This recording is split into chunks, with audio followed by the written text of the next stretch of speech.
know what? Let me not even rush her. So, yeah. Oh. Well, I'm excited. Because actually, Nakia would be prompt.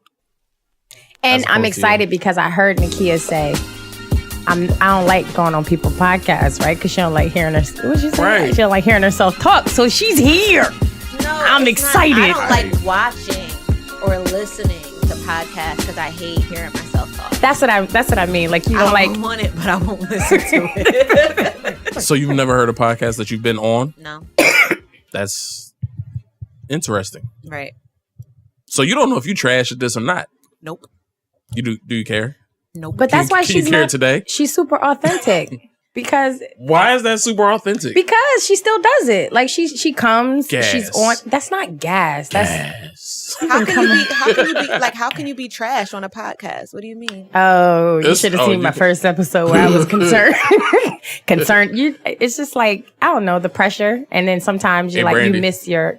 You probably never listen, but it's a lot of times I miss my lines, and it's not because I have actual lines. Miss my lines. It's not because I have actual lines. It's because you lose your train of thought, and it's not like regular conversation. You feel the pressure behind the mic sometimes. That's how I feel.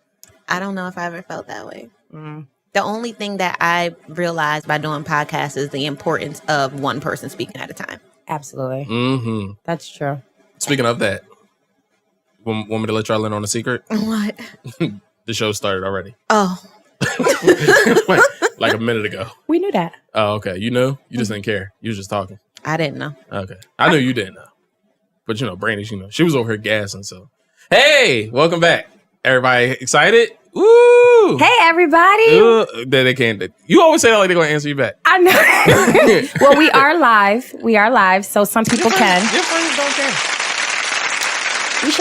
We have to make sure everyone goes to the Complicated Simplicity page, and then we can be as one big family. One big family. Yeah. Yes. It's not that complicated. That wink was so trash. Mm-hmm. But all right. So, yes, it's been a long time, but welcome back. This is episode 24 of Complicated Simplicity. This is your host, Chris, also with Brandy. And we have a special guest this week upon our return. Mm-hmm. You guys make me feel so special. Friend, professional, and we drop her. She's been on about 17 episodes. You've been on almost a lot of episodes. We just don't mention 23. You. We just don't mention you. Yeah, we now just don't tell you. Back and listen. We talk about you all the time. What? Yeah. Dang, that's what I get for not listening to podcasts. Yeah. Who knows what y'all could have been saying? Man, you're right. Who knows? I guess you gotta go back and find out. I guess I might do. Be good. It might have been terrible. Yeah, Nakia not about to go. Let me try to get my plays up. I don't know. That's a lot of episodes to go back and listen to. Listen, I wouldn't even go back and listen to it, and I did them, so. But I will say that of all the podcasts and all the oversaturation of the podcast field, I've heard the most positive things about you guys' podcast. Oh, we're at least the Knowing podcast. That's such an honor. Absolutely. Oh, that's dope. No, seriously, and I think that means a lot. Gang, simplicity. But yeah, so yeah, we try not to be intrusive and annoying and all that good stuff.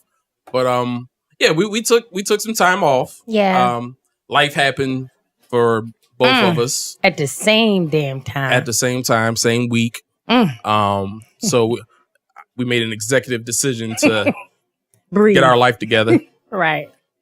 And yeah, I feel like we're both in a good place now. Yeah. It's like, is this my first time seeing you since then? Yes.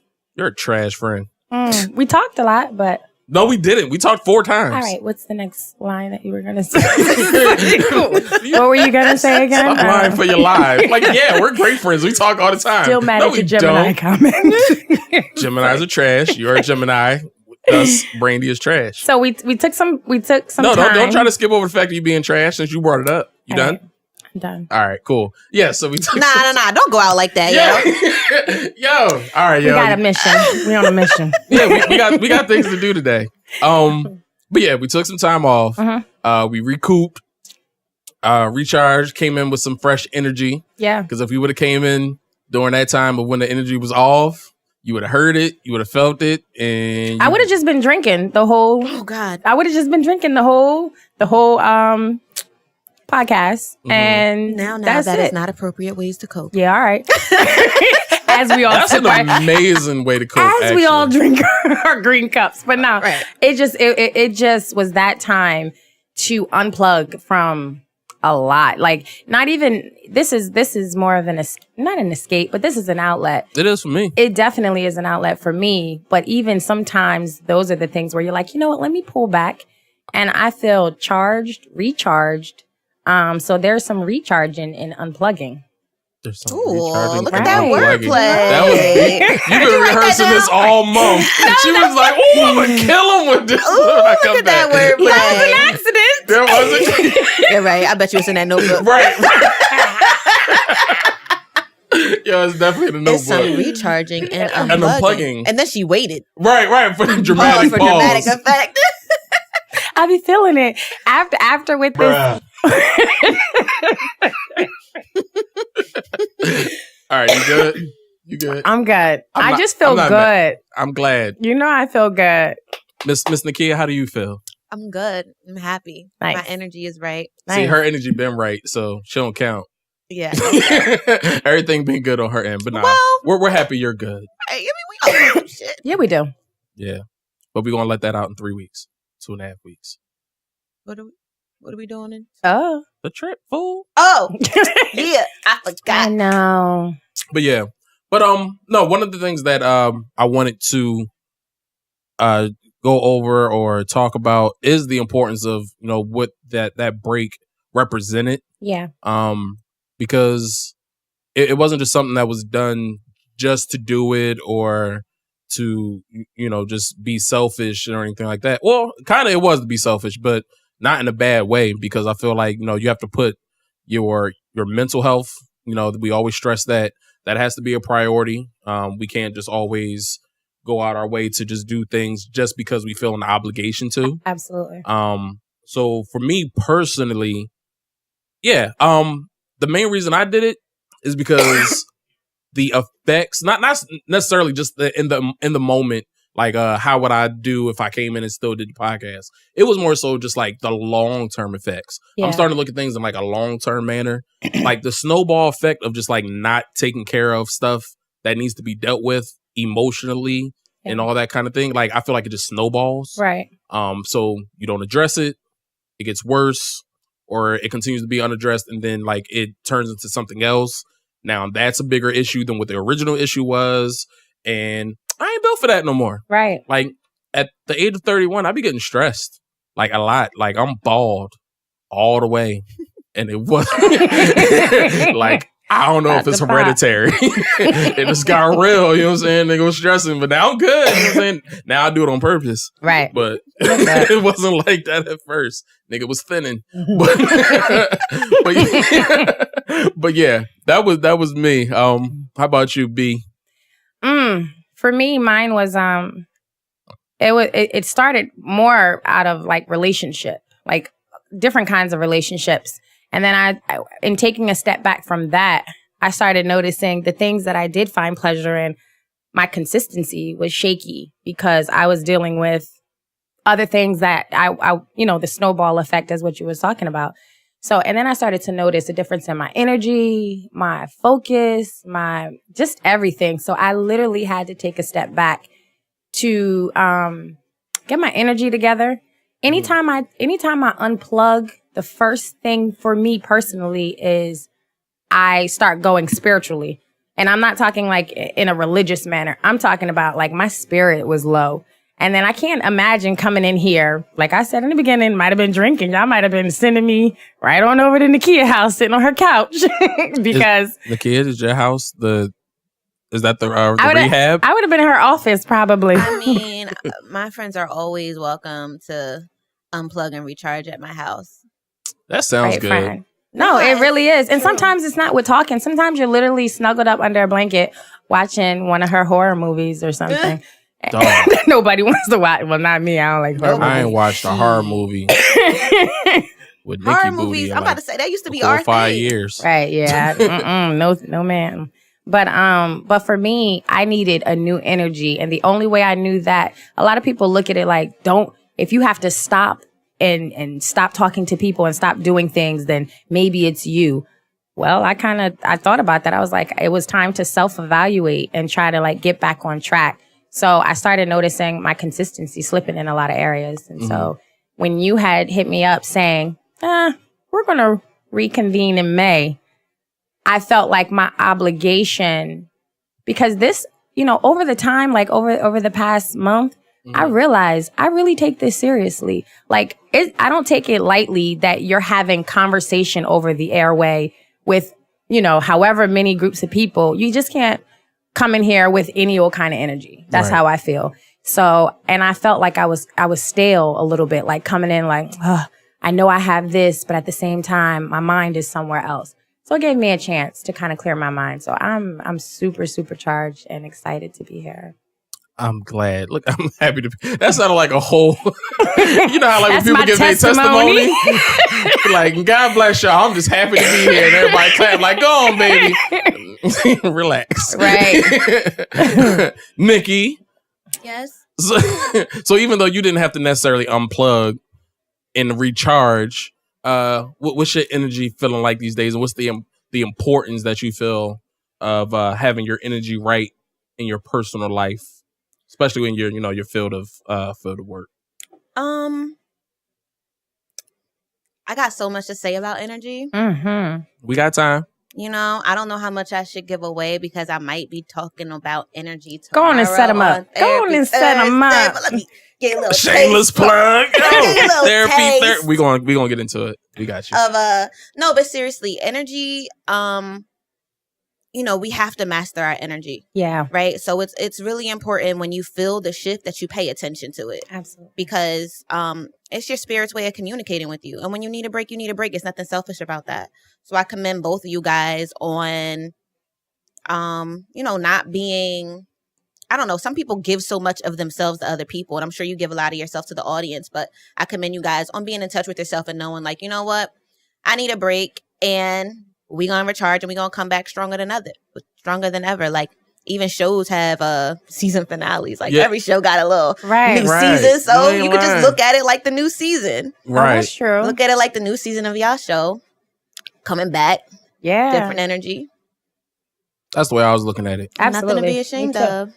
Yeah. Because, like the whole, and I definitely agree with you, like the whole mastering, like your own energy, whatever, like that's what I'm trying to get into more now is just like more so being in control of myself in more ways than, just like my time. Because we can all manage time. You know what I'm saying? Like you cannot overextend yourself. You can, set a calendar and, I have time for this. You prioritize, so on and so forth. But like, it's one thing to manage your time, and then it's another thing to manage your emotions. Yeah. Like you said, how your spirit is feeling, your energy, all that type of things. Like once you master yourself, like I feel like everything around you falls into place. Yeah. Because like you reach a sense of peace. Like I'm good. You know what I'm saying? Like, yes, there's clutter and, dysfunction and all those different things around you. But like when you're in a place where you understand yourself, you know how you want to move, you know how you feel, you know what I'm saying? It's definitely a much different energy that you can, people see in you. So that's another thing I noticed, like in general, is like people pick up on your vibes a lot quicker when you're good. Like, like the negative stuff, whatever, that's just part of life. But like when people know that, like people say they're unbothered. Yeah. But when you're actually unbothered, you don't have to say it. That's true. You know what I'm saying? Like people will run around, they trying to convince themselves and convince you that, everything is good. Those people, you can kind of see straight through them. When you see somebody that's just like, really, I'm at peace, I'm chilling. Oh, y'all wilding? I'm good. You know what I'm saying? Like, that's the level I'm trying to be at where, like, I don't even have to say nothing. Yeah. You know it just radiates off of you. Right. You know what I'm saying? Like, energy does. That's how energy works. That's definitely how it does. Right. Wow, that's good stuff. For me, it's I started to notice I had to take a step back and look at self, because for me, how you treat yourself, I really do live by this. How you treat yourself really is the reflection of how you're treating other people. And if you're not giving yourself the time to just, sit, think with yourself, lay on the couch, watch a good movie sometimes by yourself or whatnot. or to even hone in and reevaluate. I literally, the minute that I reevaluated and realized I wasn't giving myself no time. My eating was going bad, or, different. And I wasn't taking time to literally cater to the things, whether it be sleep, whether it be pleasure, whether it be anything. I realized I was getting short and snippy with people around me, or I wasn't being consistent because I wasn't being consistent with myself, And so during this time, I wanted to ask you, Chris, or even Nakia, what are some of the things you do during the time when you are unplugging? Because a lot of people be like, oh, I meditate. And that's too. I have that here. I meditate. I pray more. That's just me on my spiritual. It helps me when I unplug. I'm able to actually focus on my eating and my sleeping. Because in the hustle and bustle of everything, I just kind of forget or grab something really quick. Right. But what are some of the things that you find yourself leaning towards when you are unplugging? I'll tell you the most important part. Hands down, the most important thing that you can do for yourself when you're unplugging is get 7 to 8 hours of sleep a night, period. That's the first place that we shortchange ourselves, our sleep. Right. The first place. That's the first thing that starts to go. The most important thing you can do for yourself is be well rested, because it dictates to so much more about how your body works. Yeah. I don't know shit about eating right though, so. Clock bar. I don't know shit about eating right. I'm sure your diet has a lot to do with it. But for me, anybody will, they poke fun at me because I'm always tired. I'm always sleep. I'm serious about going to sleep before the sun go down. I'll be serious about getting my sleep, but I know how, you know yourself, yeah. Right? I know how important that is. And I think a lot of people kind of minimize how important that is. It's the first thing that we sacrifice when we're busy. It's the sleep. And we have to be, that's our time. Included in your downtime and your you time is sleep. Yeah. We have to sleep. You know how much our bodies do every single day. And that's part of the whole recharging thing. That's literally what your body is doing when you sleep. And not even just when you're busy, when your spirit just ain't right. Yeah. For me personally, if I'm going through stuff, I just don't sleep. And it's not even a thing where I'm, because your mind ain't at rest. Yeah, my mind will be going a million miles a minute. Mm-hmm. You know what I'm saying? And I'll be sitting there and normally I'm not sleeping because I'm scrolling through whatever, Instagram or whatever, blah, blah, blah, or just reading news, sports, whatever the case may be. But when I'm just messed up, I'm just always thinking. And when my brain is going, my body is just nah, bro, you might as well stay on up. Next thing you know, I look up, it's 3 o'clock. That's the beginning of the shutdown. Right. You know what I'm saying? Then now everything is off. You know what I'm saying? You wake up, you're irritable. You know what I'm saying? You're not getting enough sleep. So everything is bothering you. Yeah. Then you said, you're not eating right. Yeah. You know what I'm saying? Everything just kind of gets thrown off. Me personally, I kind of chill on posting on social media, whatever. And that's my form of unplugging. Yeah. So I'll do that for say a week, where I'll just go and I'm just not really into my phone. Cause to me, that's just the ultimate distraction, because it's only but so much good you're going to see online, because people don't post positivity that much. So either you're just going to see a bunch of negative stuff, you're going to see people complaining, which is going to feed into how you're already feeling, or you're just going to see some stuff that you just don't care about. Most of the stuff I see on social media, I don't care about. I'm just scrolling. But I've learned, for me personally, I don't know how it affects anyone else. If I put my phone down and I just focus on whatever it is that I'm trying to focus on, I'm usually a lot better. Yeah. I usually chill, and I can usually regroup and get my thoughts together, because I have a short attention span. So I can be trying to focus on something that I need to get resolved. And then next thing you know, I start scrolling or I see something. Now my brain is totally somewhere else. I didn't get nothing resolved. I didn't address anything. I didn't discuss what I, you know what I'm saying? It's just so that's my form of unplugging. Getting sleep is great. And I actually celebrate when my smartwatch, the other day, it said I got 9 hours of uninterrupted sleep. Oh, you better go ahead with your 9 hours. Wow. I was hyped. Okay. I said, okay. Then I was like, damn, am I getting old? That's old nigga status. I went past 8. But just make sure, I think I learned this from her, just make sure that just because you got 9 hours one day, you don't offset the rest of the days. I got 9 hours, so I got extra. No, you need to keep it balanced. Right. So, I got to tell people that. People always think there's no such thing as catching up on sleep. Right. If you miss 8 hours Monday, you don't get to sleep 12 hours Tuesday. It don't work like that. There is no catching up. Yep. That's true. People, I do agree. No, I agree. You can't catch up because it knocks your rhythm off. You can't catch up. It don't work like that. If you let's say you get 4 hours of sleep tonight, and then you're like, that's cool because I don't got to work on Friday, so Thursday I'm gonna just get 12. You're gonna be even more tired. Yep, that's how the body works. Your body don't work. You don't catch up on sleep like that. Clearly, I don't know because in my mind, 12 and 4 equals 16. But don't you find yourself extra tired? Like but like. If you get too much sleep. If you get too much sleep and then your rhythm is knocked off for all the things that you had planned for the next day, if you got something planned for the next day. For the next day. Well, you need to start making. I like saying, nah. I actually been doing stuff. Listen, that trip that I was just talking about with Nikki, I wasn't invited to that. It was an open invitation. I posted an open invitation on Instagram, and I said, "Who wants to go on a trip?" I didn't even say everybody that was probably during my unplugging moment. Doing your unplugging. Everybody who hit me back is going on that trip. Going on the trip. I didn't invite anybody directly. Man, I was talking to my guy, baby mama. She said she going. I said, "Oh, are we going? Are we?" But you know what? I think what you said. I want to play devil's advocate for 1 second. Yeah, because I mean it's so relatable.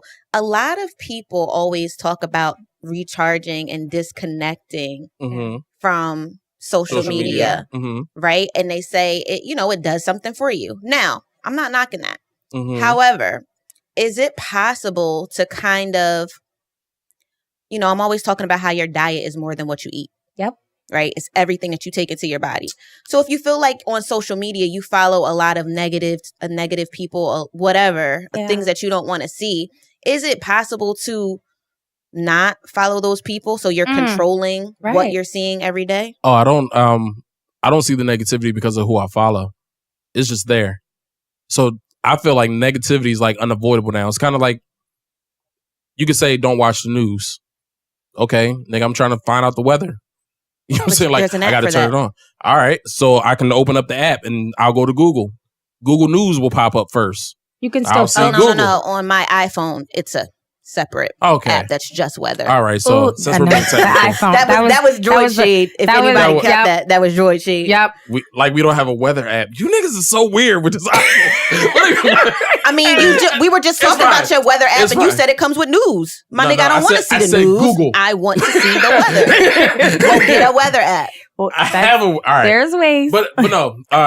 So Twitter. I mainly be on Twitter. Facebook is like kind of. Oh, people still tweet? I was about to say, I've never been on Twitter. Twitter is still amazing. It's just not as ratchet as it used to be. You know what I'm saying? Probably why I don't like it. That's exactly why you don't like it, because you can't be the glaze goddess anymore. Hey. Moving forward. I am 7 years past that. You were the glaze goddess? Let's not talk about it. You don't know about the glaze goddess? I don't want to talk about it. Like... You here now. Donut glaze? Nah, they like donut glaze, except like it's glaze not. Glaze? Donut glaze. Boston cream glaze? Man. It's a glaze. For the record, I don't know nothing about this glaze that they are discussing. Not personally, at least. Dunkin' Donuts is all I have my mind on. I don't even eat those no more. All right. More like what were we even talking about?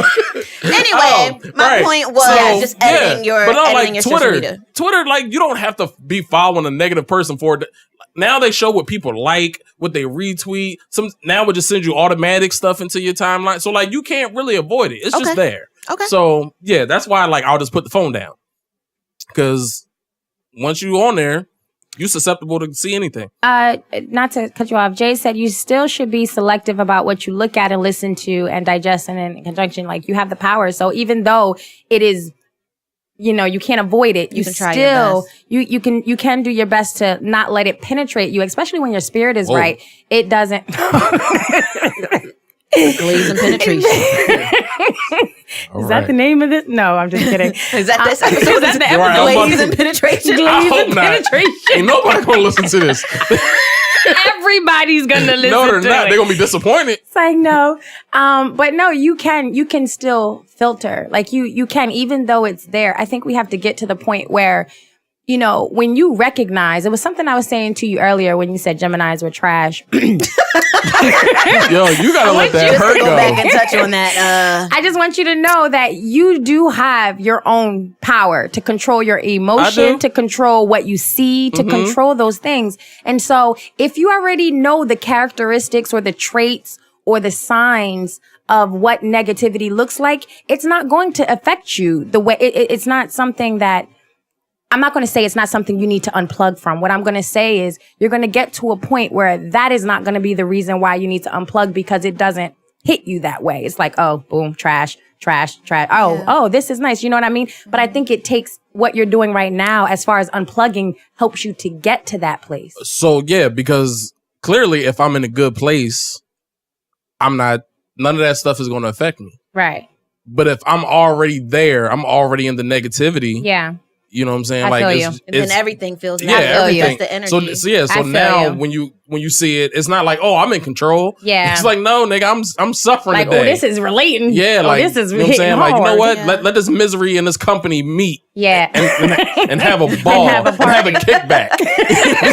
Like But with that though, like we talked about getting enough sleep and we talked about uncharging from social media, but I definitely like a tip on top of that is even the times you are on social media, like every day, I'm like editing the people that I follow. I love when it's a hot topic like today, and you can just edit out the people who don't got nothing productive or positive to say. Just get rid of them because it'll make for a more pleasant timeline. Even if they're my friends, I'm sorry to say that there are my friends in real life that I don't follow on social media because I really don't care about nothing they have to say that's not in person. Yeah. You know, no offense to them. And I'm sure they would take offense if I'm just like, I can't follow you on social media. But you know what? I'm protecting my energy. And I got to see that shit. I spend too much time on social media for various reasons to be following people that trigger me. Right.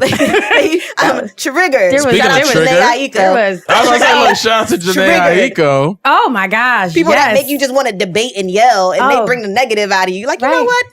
I'm just going to or the imbalance. We all follow them people though. Not anymore.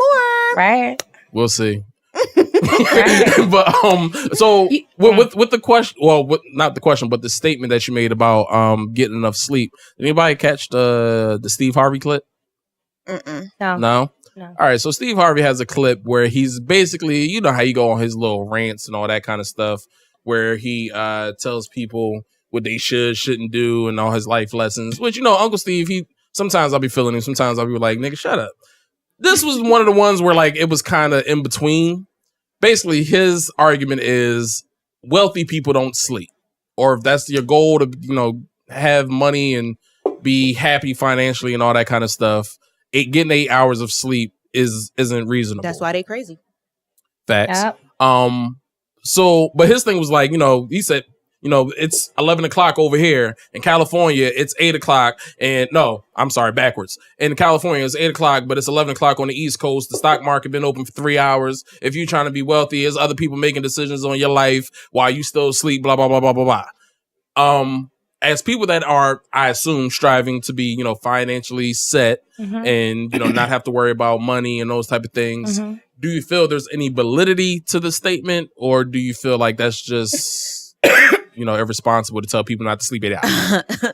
There is, right? Yeah. I understand that, but you have to plan for that. Again, you got to take care of you the best you can. So if you know, all right, well, I got to be up at, I don't know the time difference you say. You're in California, right? So you got to be up 3 hours earlier than you normally would because that's what time they up on the East Coast. Plan for that. Absolutely. Plan for that. You know what I mean? And no, everything's not perfect. Are you going to get 8 hours of sleep every single day of your life? Absolutely not. But you can't be not sleeping more often than not. So if you decide, you know what, today I'm going to sacrifice this, whatever. Okay, cool. But if you regularly are not sleeping well, it's going to have an effect on your health. Absolutely. Your mental health, your physical health. It's just not something that you can continue to sacrifice. Yeah, at some point it will catch up to you. Right. And the thing about it is I feel like it's about choices. People, if you choose to live that lifestyle and you know what it comes with, because let's be real, some celebrities, no matter how much they may try to, that kind of work is highly demanding. Yeah. Very complex. And so sometimes they may have the want and they they don't listen to their body until it's at that point too late. Exactly. You know, until they shut down. Until they going into the mental hospital. You know what I'm saying? But, you know, personally, I think each and every person has to understand or find out what kind of life do you want to live. If you're a minimalistic person, then you know, like no TV in your house. I mean, no, because I don't have it. That was a shot, body shot. You know, you just gotta. I feel like a lot of, you know, what I'm learning even during this unplugging was, what is it that I want? Not just out of life, but what really matters to me. If you are a person that money and things like that matter, well, I'm sorry. I do feel like some things come along with that you're going to have to manage much more intricately than someone else who lives a lifestyle that's like, I don't need all of that. I don't need the money. I don't need the fame. I don't need any of those things. And therefore, but in both cases, both people have to, or both scenarios, you still have to do what Nakia was saying, like take care of yourself, plan for it.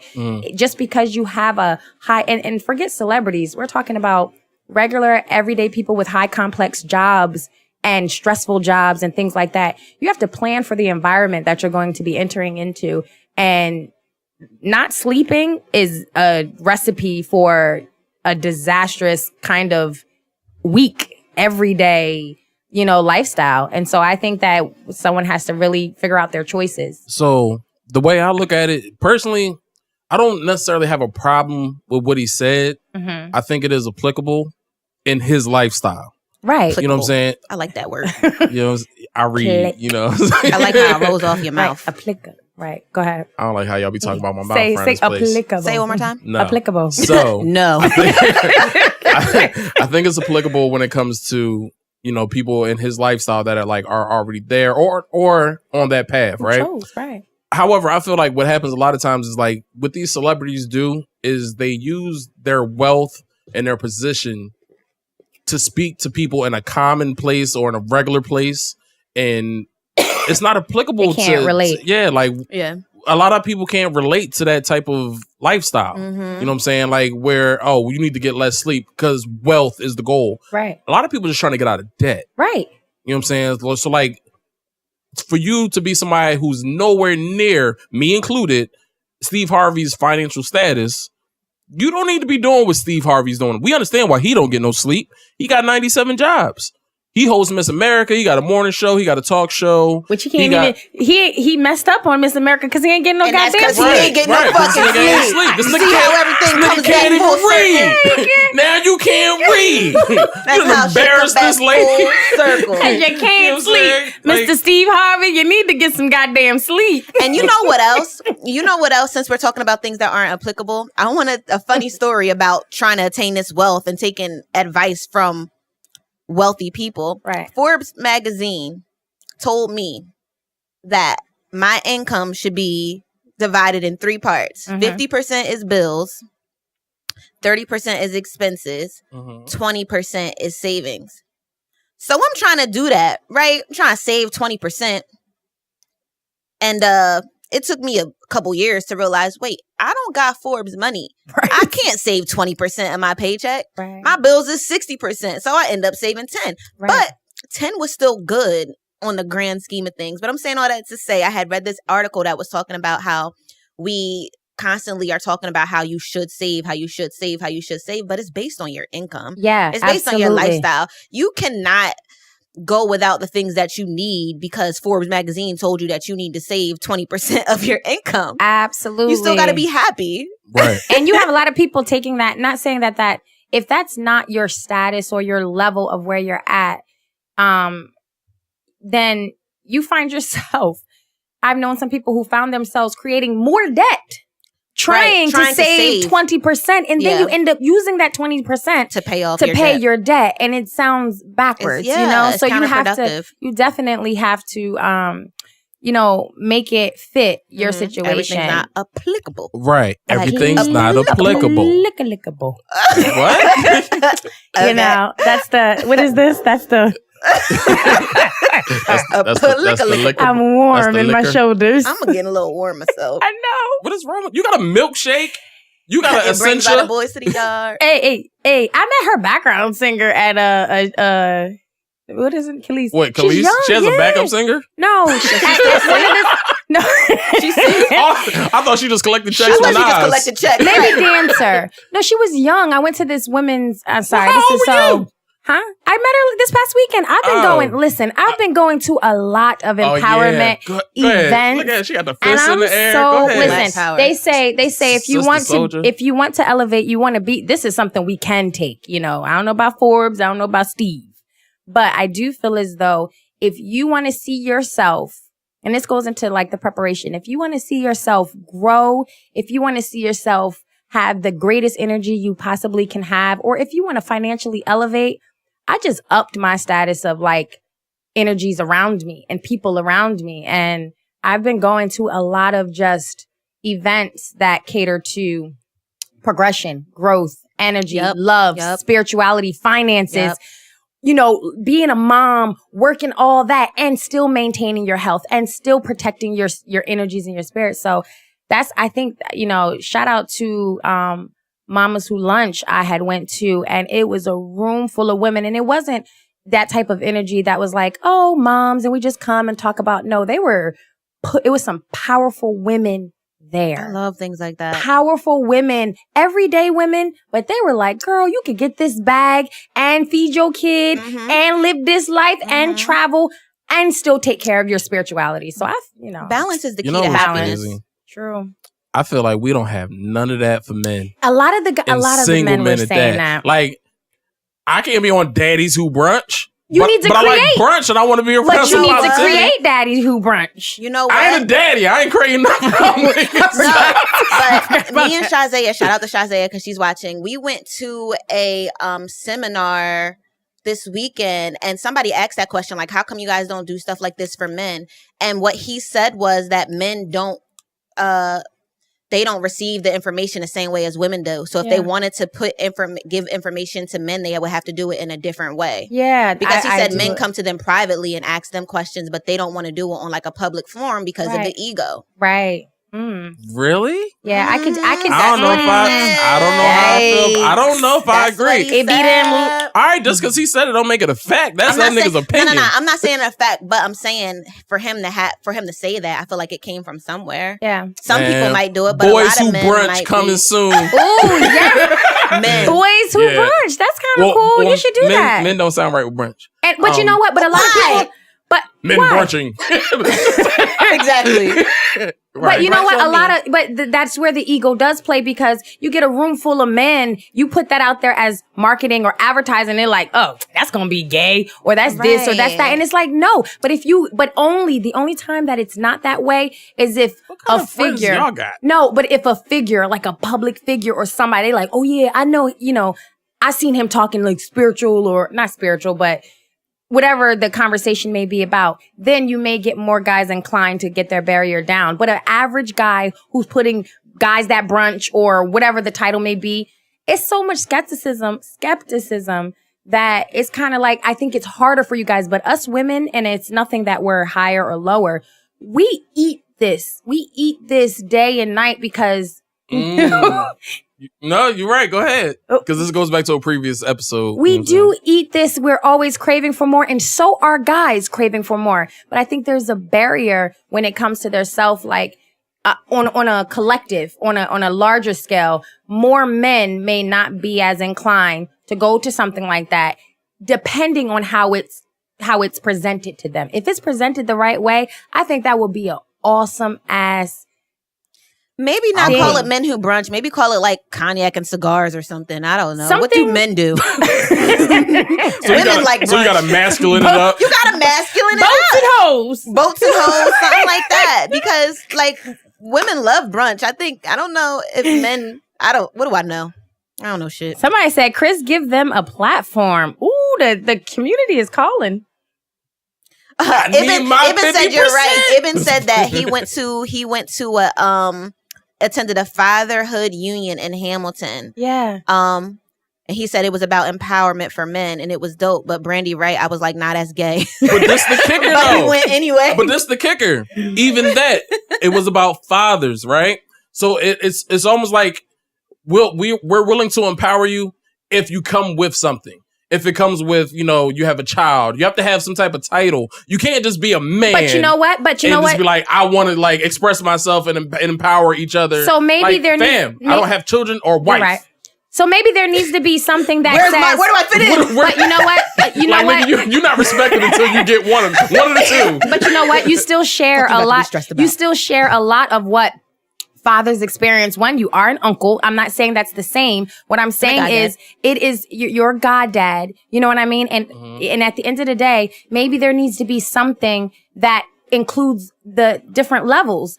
Father, single, whether you're a single, just because that's what happens at the women's thing. It's not all moms all the time, or it's not this. It's not always single-handedly. It's just collectively women who are one day wanting to be a mother or moving towards that way. It's a group of women. And you guys do share a lot, even though you may be in different statuses of life, such as fatherhood, single man, no kids, whatever the case may be. You still share common struggles and common ideas. Well, actually not really, but. Well, the one we went to, that's what it ended up being about. It ended up about being women complaining about their men. Well, that sounds whack. It wasn't. It's informative. Is it? It wasn't. I feel like it was a group of women complaining about men in the open forum. But it was a super supportive environment. Like, women were really coming to the table with like struggles that they were having in their relationship. Yes. And they were getting feedback from men. Oh, wait, sorry. They were getting feedback from men, and then they were getting support, from other women. Right. Perspective. They were getting feedback. So it actually was a super positive event. I mean, yes, for what it was, for the audience. I'm just going and say, I feel in my spirit that Complicated Simplicity is going to, in the near future, put something together for both women and men. Ooh. I feel it. Listen, if you guys, I am speaking it because I think that as a platform, if we say that there is a lacking, then we need to step up and provide. And that's just that. You can't supply and demand. Right. You can't say that there is a lacking and you wholeheartedly want to do something. And we have. I didn't say that. I just said I wanted to go to one. My heart was speaking for the both of us. I definitely want to get into doing seminars and workshops. Yeah, I me too. I've been feeling after going to a lot of these things. I feel like I do. This is my only problem, and maybe this is just me being like, somebody said brother to brother. Oh, no. Brother to brother. Yo, trademark that. But no, like, I be feeling like unqualified to like speak on certain things. You know what I'm saying? Like, what makes you unqualified? Why do you feel that way? Because I feel like if you don't have a hands-on experience with certain things, you probably shouldn't be out here giving advice on certain stuff. Take your story. So I shouldn't be a therapist? You went to school for it. There's, what I'm saying? At least you have that. So much stuff I haven't experienced. I understand. But at least you have the credential behind it. Whereas if I was to just be like, oh, I'm doing this. You don't got the experience or the credential. Right. Now, don't get me wrong. I experienced a lot of stuff because I've dealt with a lot of situations, women, that type of stuff.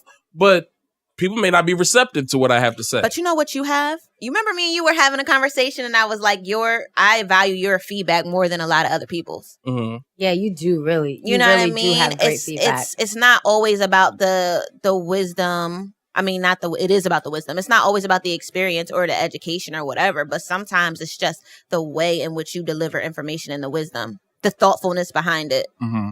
You know what I mean? You know, I think both of y'all are friends more is because what I get Besides from both the 24 of you, fucking years that we've been stuck together. But what I've learned in being friends with both of you is how rational, but not like you're both very rational.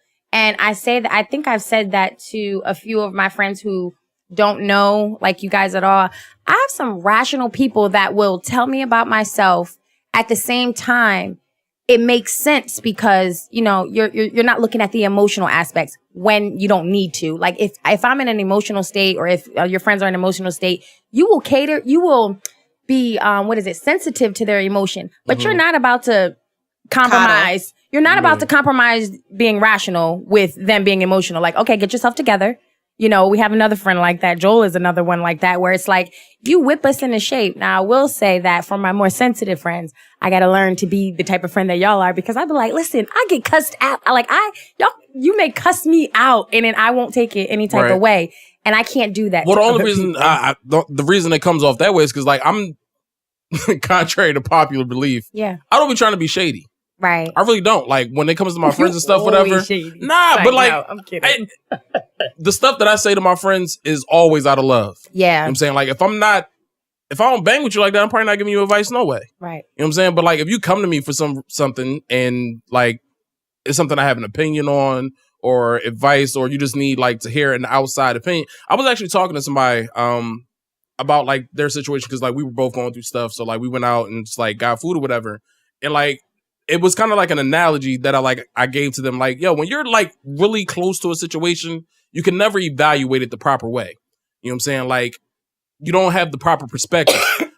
But if you were to just like stand back from it, you can see the whole picture. Right. You know what I'm saying? And like, that's kind of how like a lot of situations are. Like, sometimes we be too close to stuff. Yeah. And that's why we don't think rationally. Yeah. You know what I'm saying? Like, I'm a person that people consider to be rational, you know, logical, whatever the case may be. But I be in the same dumb situations as them sometimes. Right. You know what I'm saying? Like, it just happens. But like, when you're able to stand back and like really look at things, it gives you a totally different perspective where you can like just take everything in and give a non-biased opinion. So that's what I try to do.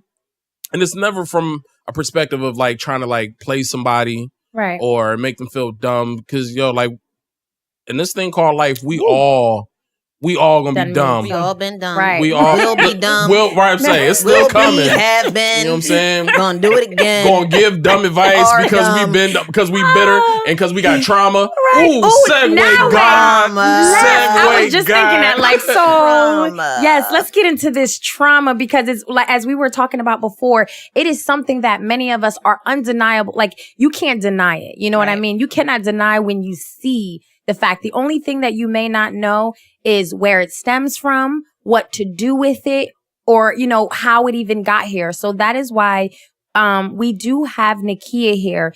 Did we give her a little? She is what is your official title? You tell us. Because we be on here making up mad titles for you. Girl, you've been we be like, yo, she a therapist for Obama. She a shrink.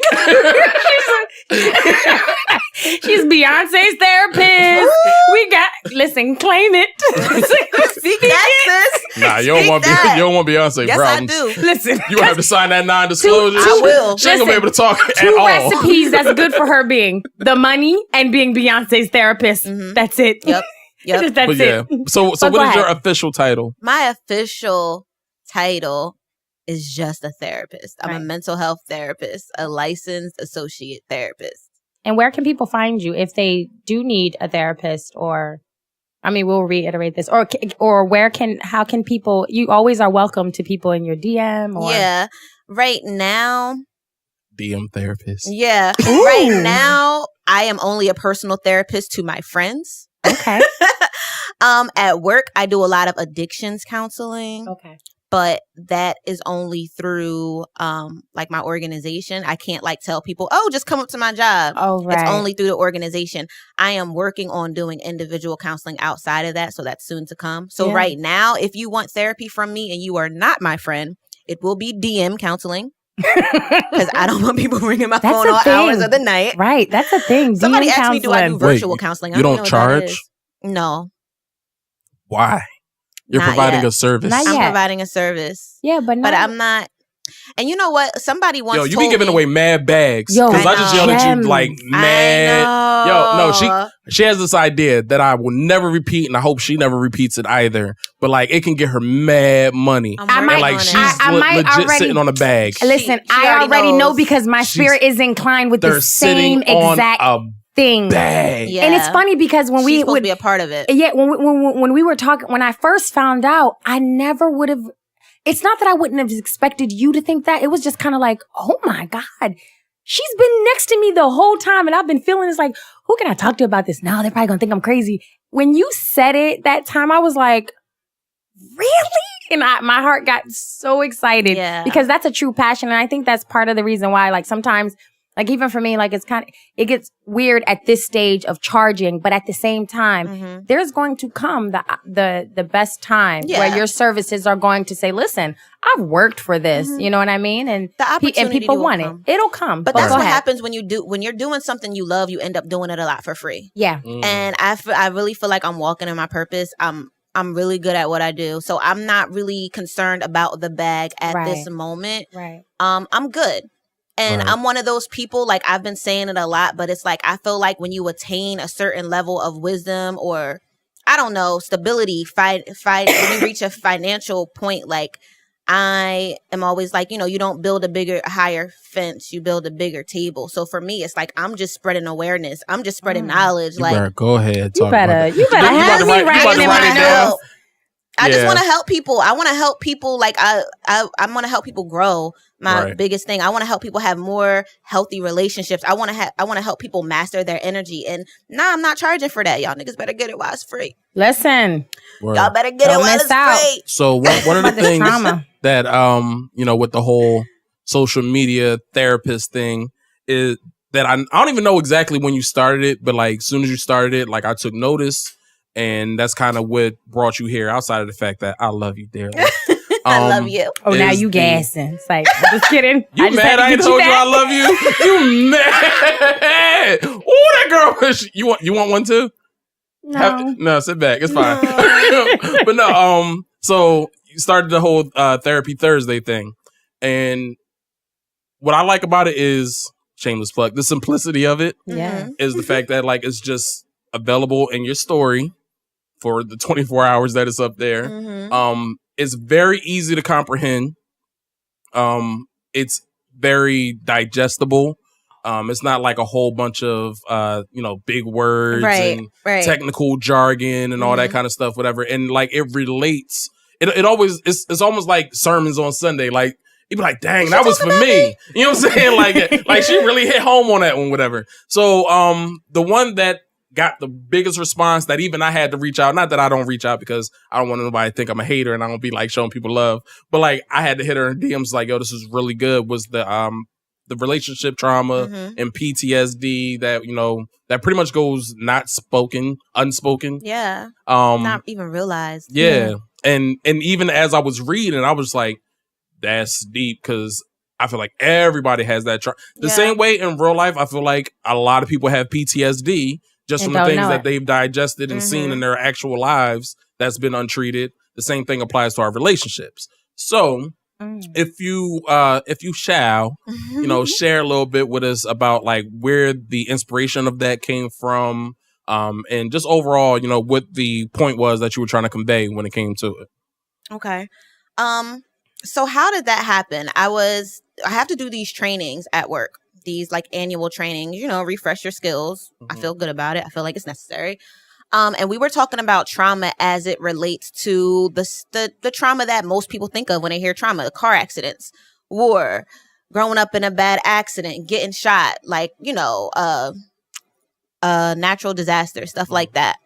But as we're talking about trauma, I felt like it was a really good topic, but I was trying to figure out how to make it relatable for everybody else. I started thinking about relationship trauma. I started thinking about how many people are walking around with trauma who doesn't even know that they have trauma. Right. And with that being said, I was thinking of a perfect example of trauma that people don't realize they have is in relationships. And on social media at any given moment, you see people's relationship dramas. Everybody's always talking about relationship drama. The memes are either really, really good or really dumb. Yeah. And the thing that bothers me so much is I'll see people repost these memes. And don't get me wrong, like I'm a meme queen and I repost stuff. Half of it is just because it's funny and half of it is like, nah, this is real shit. If you ever read my memes and not the comment that comes along with it, you're going to be mad confused. Right. Because usually my comments are like, this is fucking dumb and you're dumb too. No, I don't talk like that, but I mean, yes, you do. I do, but only to my friends. Anyway, look, only to the people I love. But no, seriously. So anyway, I was trying to figure out how to make it relatable to people. Right. So as we're learning about the different traumas, I was relating it to relationship therapy. So I was talking about acute trauma. I was talking about complex trauma. I was talking about crossover trauma, the 3 different types of trauma you can have, but I related it back to relationships. And I made it I presented it in a way where you either went through it or you know somebody who has. Right. And that's kind of where it came from. Right. Now to get into the Did you keep it? Yeah. Okay. Because I didn't, because you put it on your story. So me personally, just throwing it out there, like I feel like after you post it, you should probably save it and then like post it where we can like still access it. Okay. Because we need like life lessons to be able to refer to. Why y'all don't save it? Instagram highlights. Yeah, Instagram highlights. Man, it automatically. Let me tell you something about this guy Ace. This guy Ace is smart. He's Shout really out good. To Ace the engineer. Shout out to Ace Space Studio. We like randomly segue to like a conversation where we try to shout him out every episode. But yeah, so you can put it on like your highlights, and you can literally title it Therapy Thursday. Mm-hmm. I'm just saying. That's a good idea. But I would have mad highlights. You would, and you would have like super clicks, and then like you would have more people stopping you on South Street saying, "Hey, come on, ain't that Nikki Booty?" Oh my God, do you remember that? I know you. You're Nikki Booty. Nikki Booty from Jersey. We was like, and she is. Yes, she that's is. her. That was the one celebrity moment I ever had in my life. Yo, that was so funny. That was hilarious. She was looking like she was so taken back. That was a good concert. That never happened to me before. She was about to bag. You see how she looked back? She said, that is me, nigga. What you trying to do? Glaze got us. Oh, shit. We're going to leave this alone. Glaze got us with sprinkles. All right, I'm done. But, yeah, so, like so acute trauma. Yeah. Yes. Break that down for me, please. Acute trauma it's one traumatic event that changes the way that you view something moving forward. Now, in a relationship, what would that look like?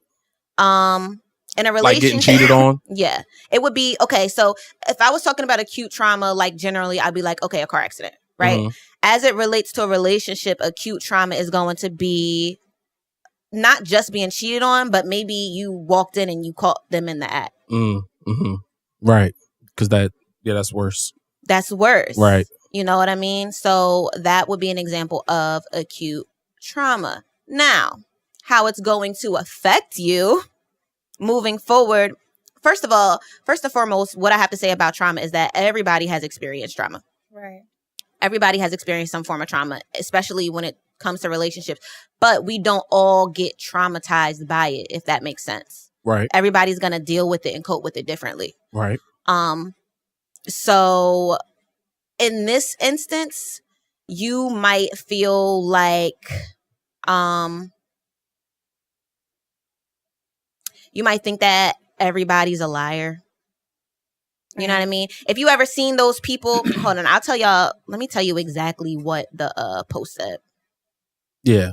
Because that post was really word for word. That post was really good, and the breakdown of it. It had me like, you know how you got to hold your thumb on the story so I'll flip to the next one? Because it'd be so long. So I'm rolling my thumb like, damn. She was good. Like I said, it's a single event. Example, you call somebody cheating. So it may cause hypervigilance. So what that means is you're going to think and accuse everyone of cheating. You're going to be every time you see a sign that maybe you saw the first time but you ignored, every time you see that, you're going to overreact. Right. You're going to completely overreact.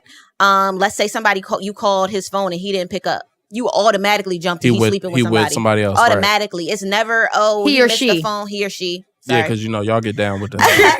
It's no logic going to come behind it. You're going to jump to worst case scenario. It's going to cause trust issues.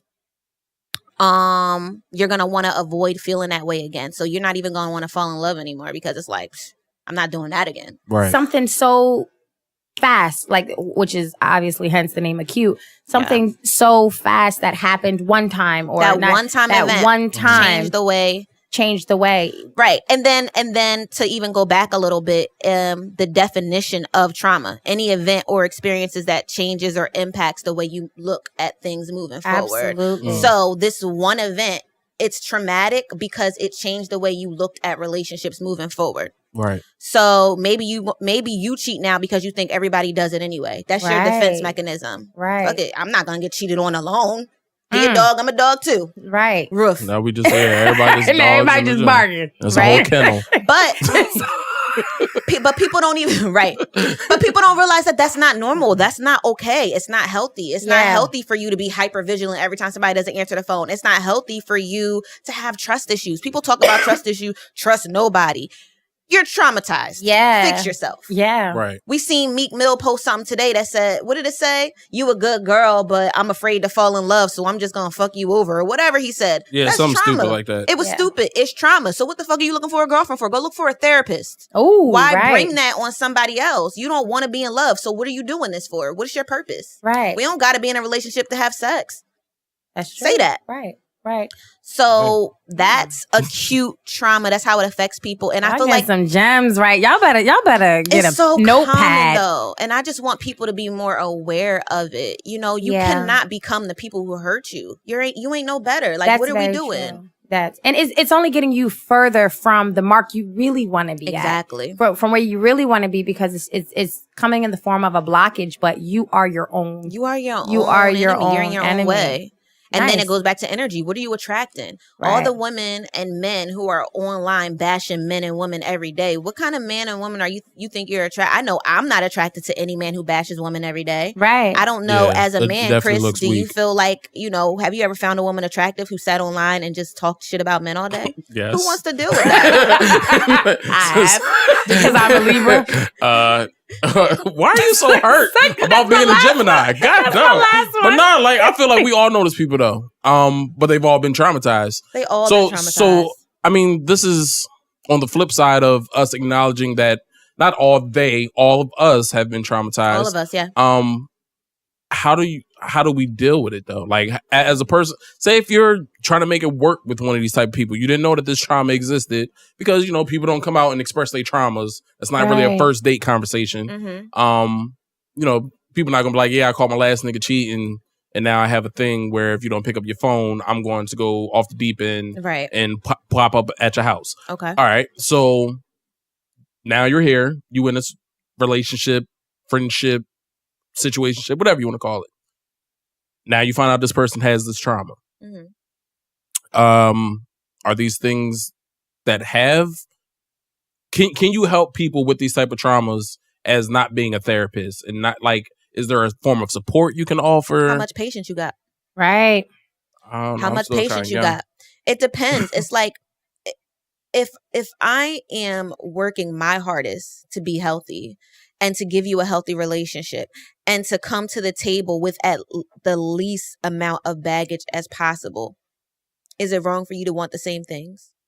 And if you are dating somebody who is traumatized, I'm not saying that you got to leave them where they're at, but you just got to be ready for what you're getting yourself into. How much patience do you have is the question. Yeah. Because some people enjoy that misery. Not everybody's looking to heal. They get too much attention from the misery. They're not looking to heal. They like the drama. They like the crazy. How many girls brag about how crazy they are? Right. And how many guys say they like crazy girls? That's trauma. That's trauma because somewhere in their life, they correlated passion and craziness to love. Absolutely. Well, if he ain't crazy, if she ain't crazy, I've heard dudes literally say the crazier she is, the more she loves you. Oh, okay.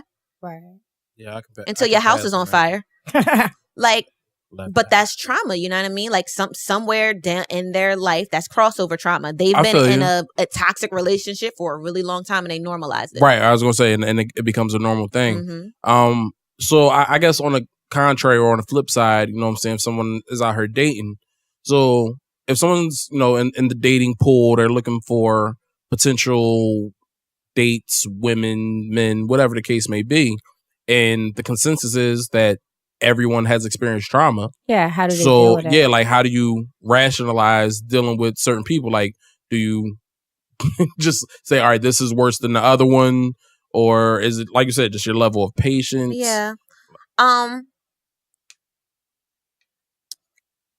I think you have to figure out at this level, I would love for everybody to go get therapy. Absolutely. The most realistic answer that I can give you right now is whose trauma is easier to deal with.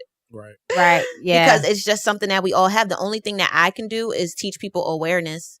You know what I mean? Like I can make you aware and then I can, if you want the help, I can help you. Like I've been traumatized. Mm-hmm. I've dealt with it and I'm always talking about how I cannot become those people. Like I can't change the world by being just like it. It's my caption on Instagram. Yeah. I don't have no interest in doing that. If you play me, cool, I'm not going to play you back. Is you going to take the bigger L by losing me because I didn't do nothing to you to deserve that. Absolutely. It's just about people being their best self and not trying so hard to get even. Yeah, no, that's, excuse me, that's really true.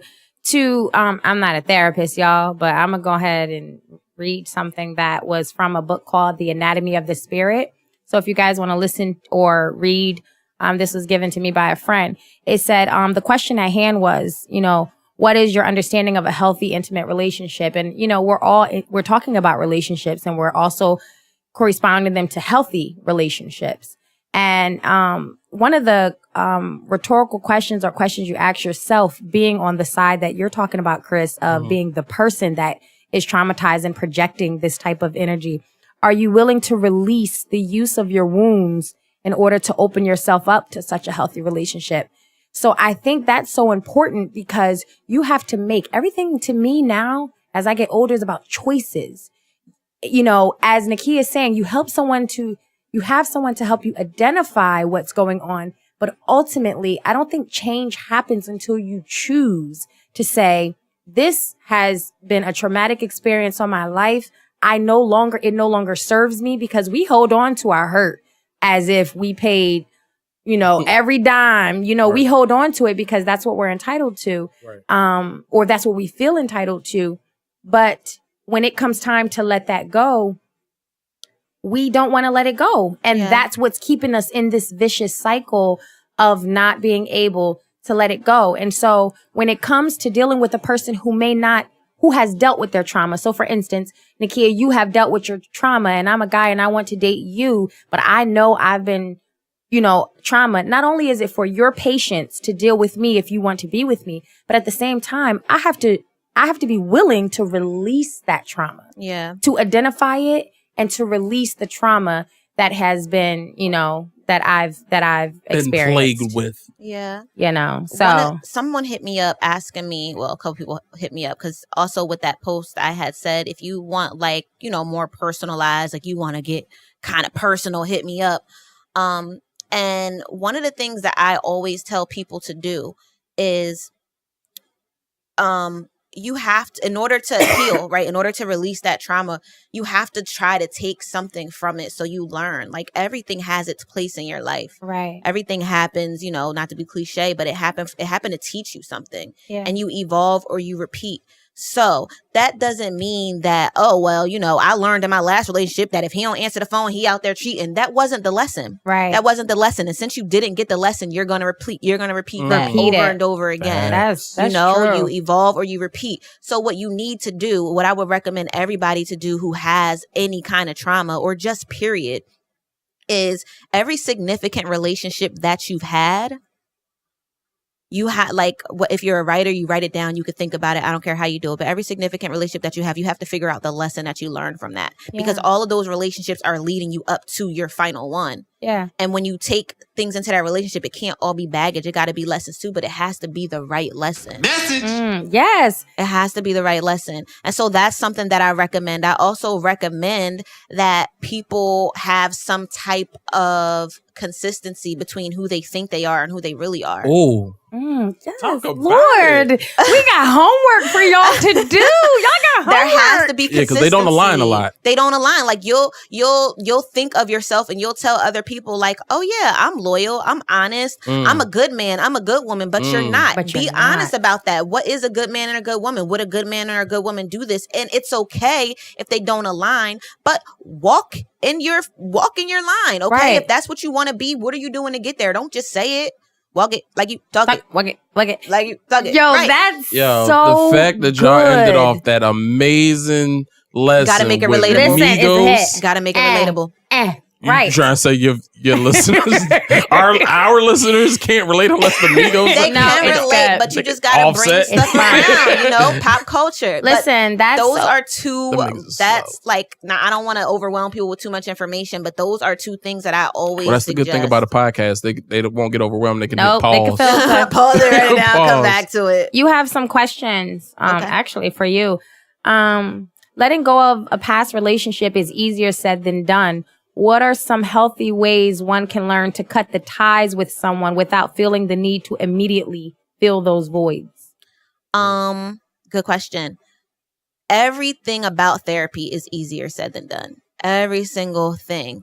I posted something the other day that said, you can either be comfortable or you can grow. You can't be both at the same time. So if you're in a relationship and a lot of people stay in these relationships that aren't healthy because of all the time you've invested. Yeah. It's just like, I don't want to waste all this time, but it's like you're continuing to waste time. If you would have cut it off when you first thought about it 2 months ago, you'd be 2 months ahead of where you are now. Yeah. Right? So you don't continue to make a bad decision because you spend a lot of time making it. It's hard. It is hard. It's hard if it was easy, then none of us would be in unhealthy relationships. It is hard to cut those ties. And a lot of times we make mistakes of thinking that I'm just going to keep them around until something new come along. Oh yeah, that's a good one. I'm just going to keep them around till something new come along. And as soon as something new come along, I'll just drop them. It's that easy. But it don't happen like that ever. It doesn't. Which is why I don't understand why people be like so mad when I be like, when we talk about like dating and like exclusivity and all that kind of stuff, whatever, like if you bringing all that with you, I don't even want to deal with you at some point. Like, I understand it's going to be there initially. Yeah. But at some point, it's like, all right, this is the line in the sand. Mm-hmm. You know what I'm saying? Either you're going to come across on this side or you can stay back there with all that other stuff you got going on. We all got to have boundaries. And if that's how you feel about dating, then you should be talking to somebody who feels that same way. But I don't know if I fully answered that question. But as far as cutting ties, if you really feel like that's something you need to do to grow, anything that's going to make you grow is going to hurt you and it's going to make you uncomfortable, but you have to be 100% uncomfortable to make a change. No, that's period, point blank. No, and that's so true. I wish I could tell you, like, you know what? Take a bath, pour some Frosted Flakes in there, put some baby powder, turn around 3 times, throw salt over your right shoulder, and bam, you're healed. But it don't work like that. The only thing that works is time. And then in that time, instead of trying to distract yourself with somebody else, distract yourself with your friends. Yeah, no, that's really true that you said something. If you got good friends. If you got good friends. And then if not, then that gives you something. If you don't work find on good, some, work DM on me. I'm a great friend. Yes, you are. Average. Yeah, she's a good friend. Look, because you can't call her. Text me. She don't like calling. But these days, I don't like calling no more neither. I know. I noticed. I like text. We talk all the time. Nigga, no, we don't. Anyway, such is life. But no, Raymond's a horrible texter. You can't say text me and you're a bad texter. Oh, well, so Beloved. that goes. Well, Beloved. this goes into that, right? So recently in my unplugging, I had some, and I ain't sharing all my business, but this is something that I really wanted to share. I had some like crazy relationship things going on that I was like, what? It was like every week, boom, boom, boom, something. And you know what I took from all of that as you're talking about lessons? It wasn't always them. Mm-hmm. And I took the time to reflect, to realize that, whoa, you got Brandy, you have a lot. And the best thing for you to do is to find a way to separate yourself to further, quote unquote, investigate myself. And, as you were saying, like, if you're this type of person or that type of person, own up to it. Yeah. It's like you don't want to own up to it because it hurts you to see that reflection in the mirror. Like cognitive dissonance, because now you're not aligned with who you think you are. Absolutely. And who I want to be. So what I did was I kind of took a step back and now I'm slowly lining up, and even me and that person are in the best place that we could have ever been, but it took that step back. Yeah. So for the person that did have the question about what do you do, sometimes a lot of people will say, write that person off or you're done. But sometimes you need to take a step back to figure out your space, to put things into a perspective. And you know what will never lie? Your energy, your aura, your self-evaluation will never lie. It will always show up before you show up. And then you're like, okay. And this person tends to communicate better with you. One of my greatest posts that you always talk about, because you said it's like your second language, is communication. And I didn't realize, and I was always saying, even on the podcast, on one of the episodes, I'm an excellent communicator. And I started realizing I used to be. I was an excellent communicator. I am a horrible communicator. Aww. I was. Right? For the past month, this recharge, I've been an excellent communicator. But because that's dope, though. I started being real. The only way that you can really communicate effectively and progressively is when you realize, this is what I'm weak at. Yep. And when you said turn your lessons, like I started a new job, and at first I was like, ugh, you know what I mean? It's not that, but I stuck in there because now I'm learning that it's actually helping me to work on those things, such as time management. We all know. I mean, I was hyped for today because I was here a whole half hour early. Ow. See, but yo, you did such a great job. Why you gotta exaggerate? It wasn't a half an hour early. Well, it started at 8. You got here at 7:50. Well, that's because you knew I was already outside. I just went to go stop and pick up a package real quick. Oh, you went and picked up the pack. All right. But then I was really at Willenboro since 7:00, just waiting around, you know. Just say fries, because I ain't down with that life. Just so you had to go get some By fries. the way, our therapist sings. I just wanted everybody to know that. She's a singing therapist. So if you need your therapy in a song, she will do it. Write it for you and everything. She will do it. Yeah. Y'all were in a group. Huh? Oh, no, stop it. Let's not talk about that. Let's not talk about that, please. Right. But I started to notice these things, and I've never really felt it's an ugly process. It's an ugly process to find out that you've been the very same person that you are, 1, don't want to be, 2, you have no aspirations to be, but you are. Yeah. And that's just kind of how it has been. It's called cognitive dissonance. Cognitive if anybody wants dissonance. to look that up. And it's the source of a lot of stress for people in general, because if you're ever presented information that contradicts who you think you are, it's going to cause some distress in you. Yeah. Because now you're trying to figure out where is the lie, you know? Right. Right. Then you can't find it. Yeah. I think this is Sakari. Speaking from experience, spend that time trying to find yourself again. Brittany. Oh, Brittany? Yeah. Spend that time trying to find yourself again. We miss out on that sometimes. Yeah. And again, easier said than done. I know,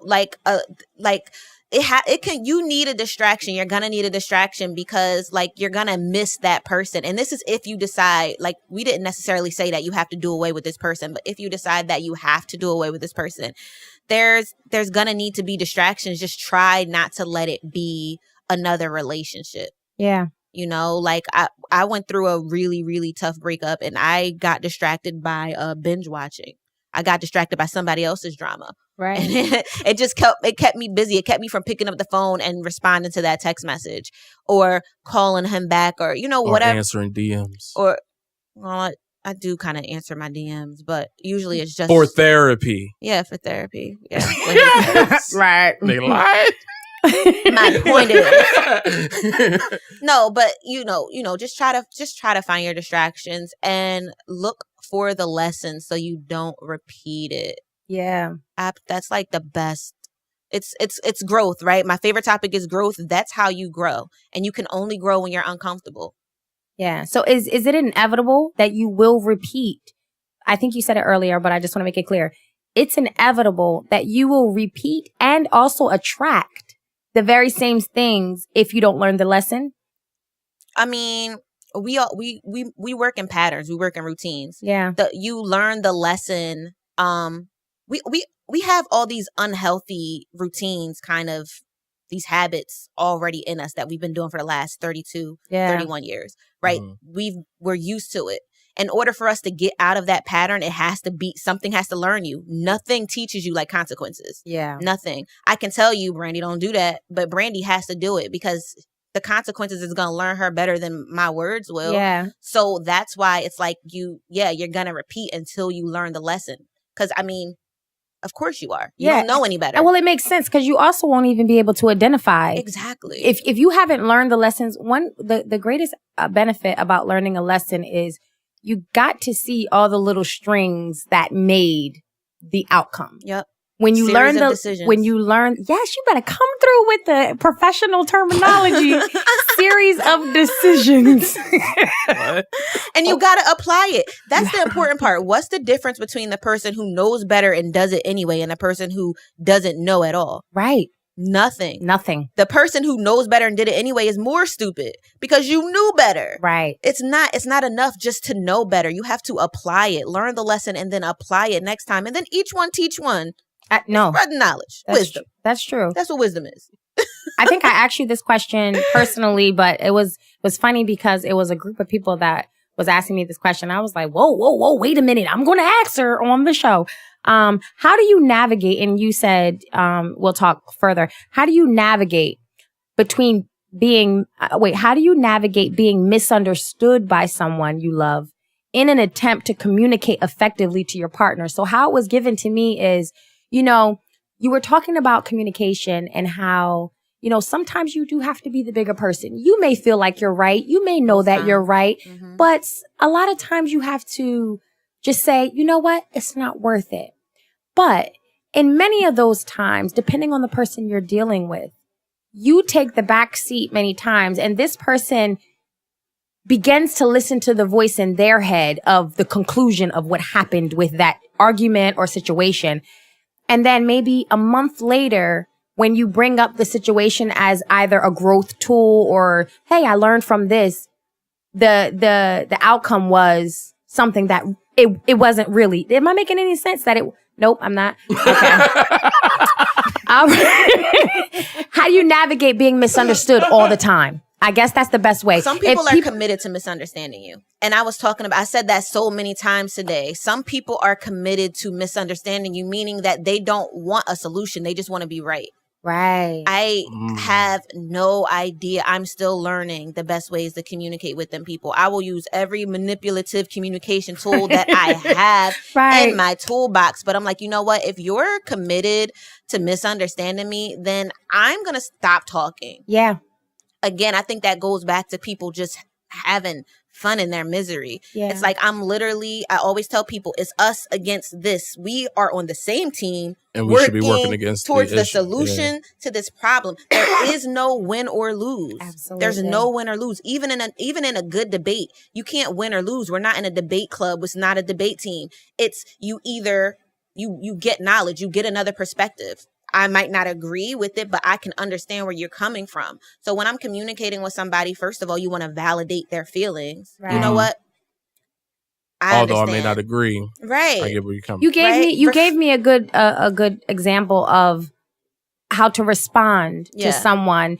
And a lot of the times, a lot of communication happens when one person stops listening. One of your things was about active listening. Yep. A lot of us do not know. And I found out, at some point I was not actively listening. Nope. I was listening to respond. Mm-hmm. And we hold on to that response because it's our defense. It's our defense mechanism. It's what our whole point is about. Mm-hmm. But actively listening is changing even your vernacular of how you're saying, okay, I realize that with this particular person, I do have to talk this way, or I do have to put it this way. And I feel like if you really care about a person, and if you want to be there, these are for those people who really want to be there or make and see change and growth. Right. But can you do that long term though? Like, I feel like, so if we're speaking in relationship terms, right? Like you being in a relationship with a man or a woman, whatever the case may be. Like, if you have to walk on eggshells at all times with how you communicate, like, do you feel like that's something you can maintain all the time? But I don't think that's walking on. I think it is though, because if your natural response, because I understand the difference of actively listening and because that takes effort. Yeah, if that's not your natural self, right? So there's a difference between. Okay, I'm actively listening and, now I'm going to respond in a certain way to make sure that you not only know that I'm listening to you, but I'm making an attempt to understand where you're coming from and I'm respecting and validating how you feel. Right. But at a certain point, if that's how every conversation goes, I feel like at that point, now there may be something that needs to be tweaked, or maybe the compatibility is just off. It should be how every conversation goes, though. Mm-hmm. Right? Because you're trying to build a new habit to communicate better. Like, literally, with me and my boyfriend, whatever he is, literally gets annoyed with me because when we're... edit that part. please take that out. Literally gets annoyed with me.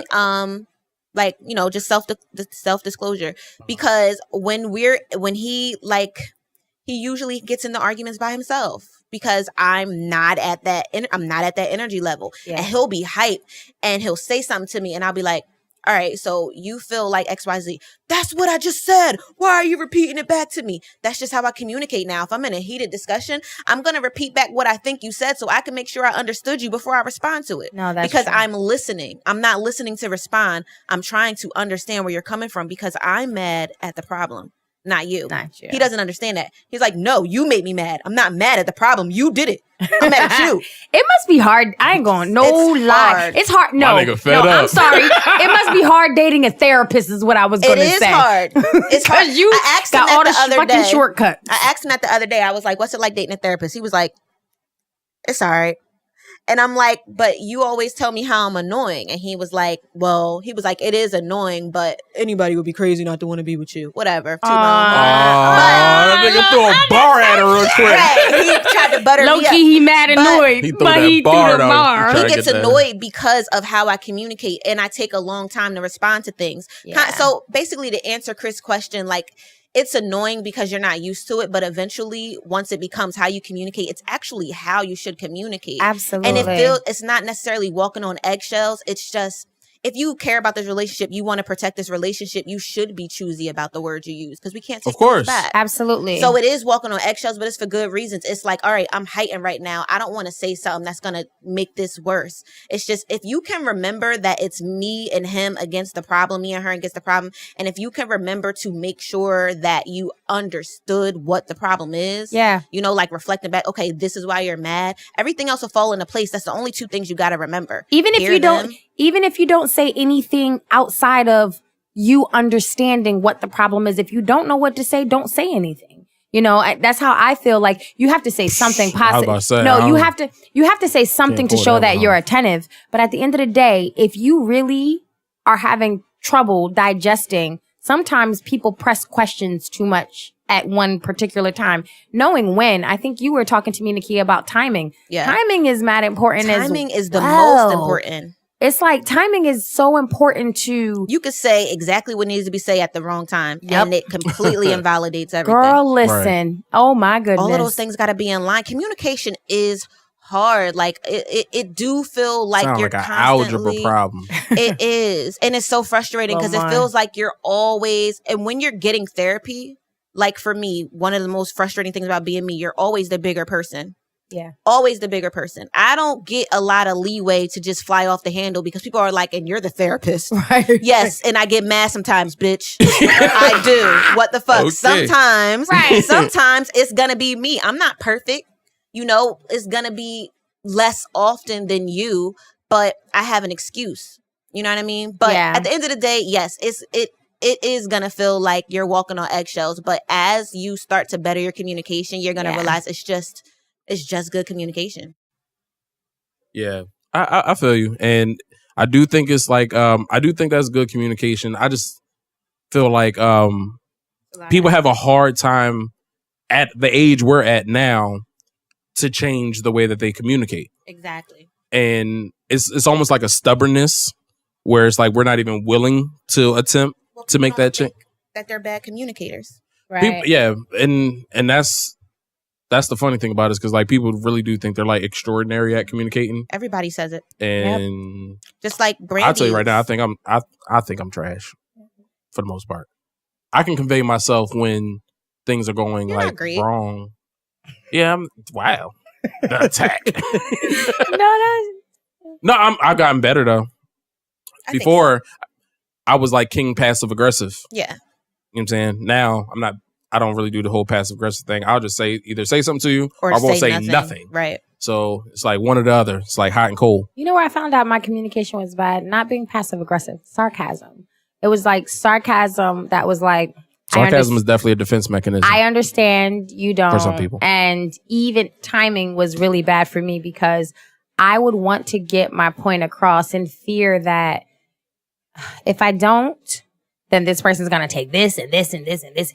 And, us Geminis, and this is not an attack, but us Geminis always have this, I'm always getting thrown my way. Like, this is who you are. So for me, it was like, I got to get in where I fit in. That's just kind of how it felt. That's stupid.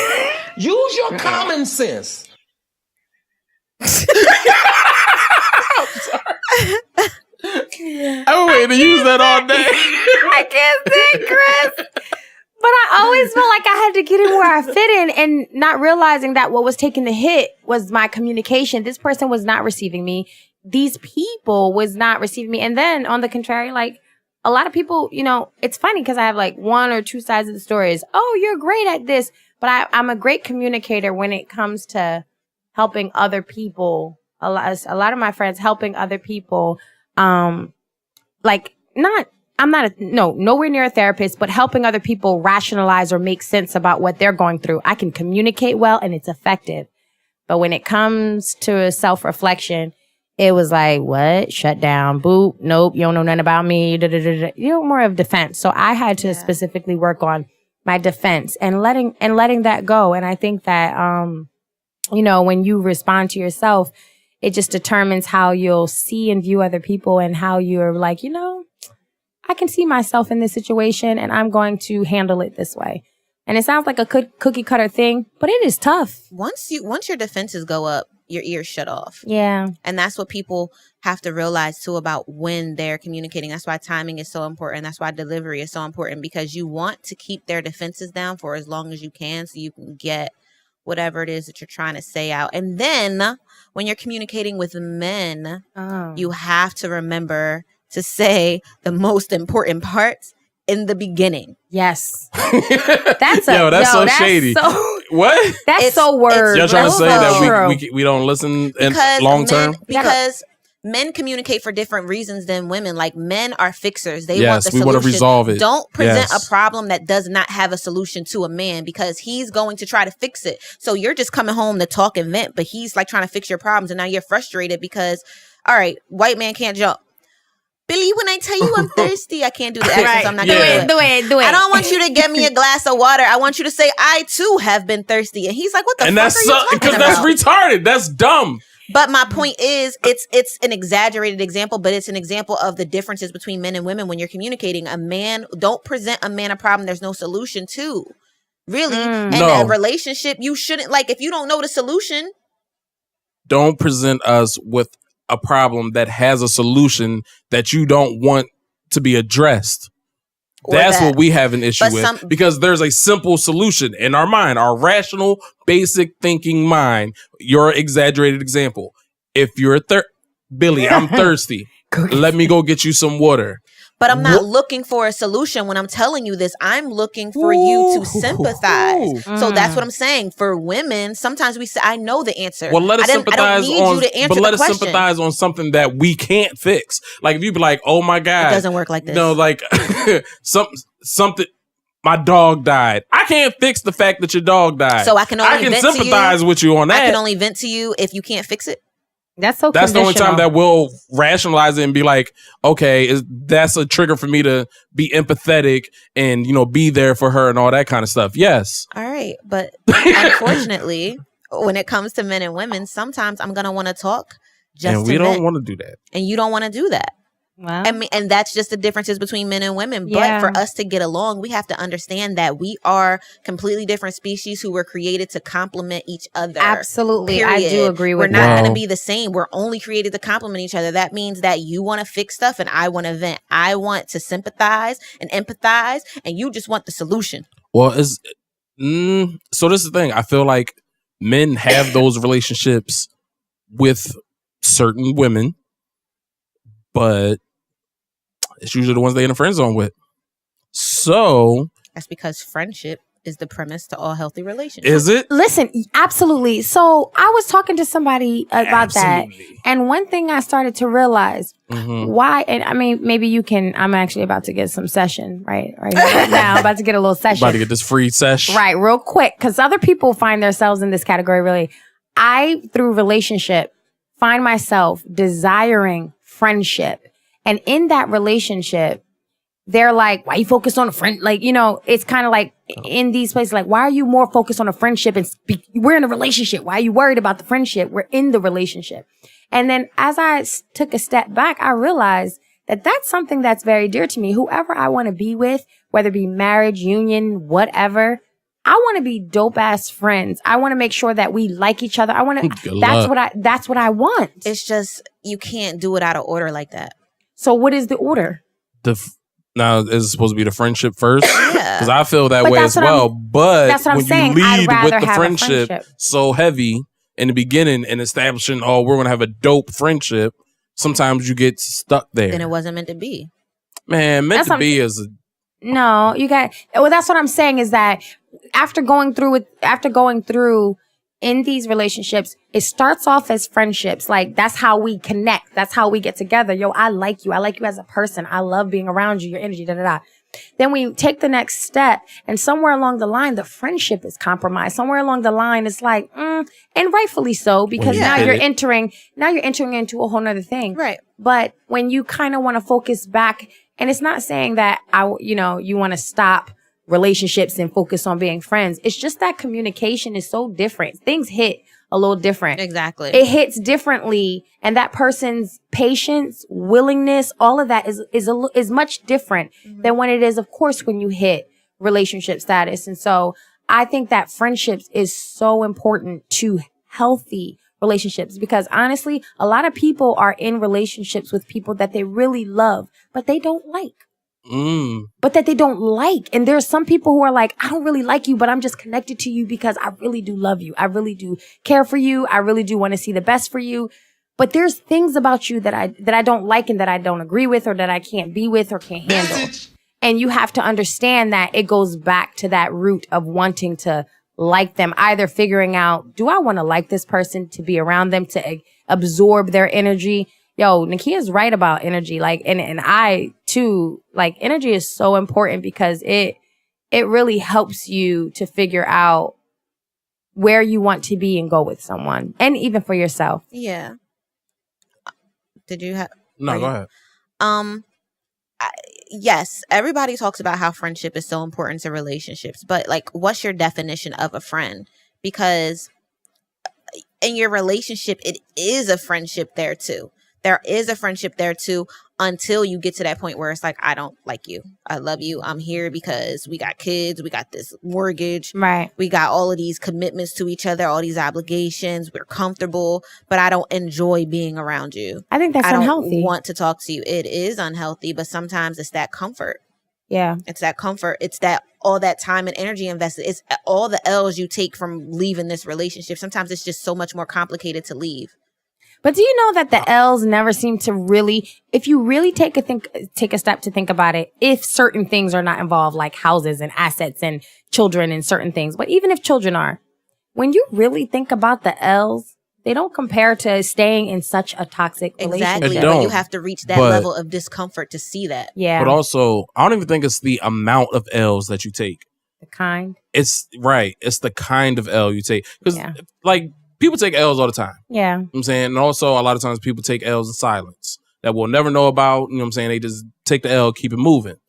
But when you got to take that public L, you got to take that time L. See, like, for instance, if y'all canceled the trip or something happened and I couldn't go on the trip in 2 weeks, whatever, I take an L on money, right?